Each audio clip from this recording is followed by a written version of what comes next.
आज तर मला पुरं कामातच पिटवून घेतलो. कसं सुरुवातीपासून सांगतो. तर जय शिवराय भावांनो, स्वागत आहे तुमचं आपल्या नवीन ब्लॉग मध्ये. आपल्याला नाही का आज मकाच्या कणसाचे दाणे काढायचे होते. अरे मग घे ना काढून पटकन. अरे थांब ना भाऊ, मशीन तर येऊ दे. चला मग आला आता मशीन. चला भाऊ मग आता लागलं आपलं कामाला.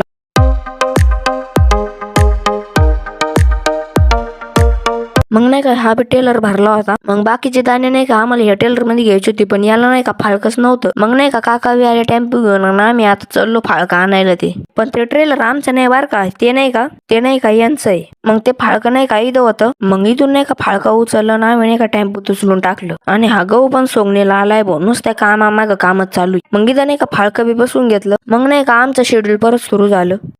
मग नाही का एकदम मस्त पैकी चकाचक मध्ये हातपाय वगैरे धुवून घेतले. मग हा टेलर नाही का अर्ध्याला थोडं कमी भरेले आणि तिकडला एक पूर्ण फुल भरेले. मग काका म्हणले चलो चलो गाय पेळणे को चलो. मग म्हणलं नाही का मला शाळाच परवडली असती की नागन घरी थांबलो हो. मग इथं जोडलं मशीन आता. मग येतं नाही का दूध पिणार आहे कारवडी नाही का यांना गोठ्यात टाकायचं होतं. पण ही सीता नाही का मला सारखी पळत राहते. इकून पळव आणि तिकून पळव, इकून पळव आणि तिकून पळव. तशी नाही का माझी फेवरेट कारवड आहे. पण ही लय पळविती मला. पण ही दुसरी कारवड नाही का हिला काय टेन्शन नाही बरं का. हिला जायचं नुसतं धरायचं. ही काय पळत नाही काही नाही. मग आता नाही का आमचं झालं आता गाय पिळून. मग आता मी नाही का ही बादली उचलली याच्यातलं दूध चालवलं.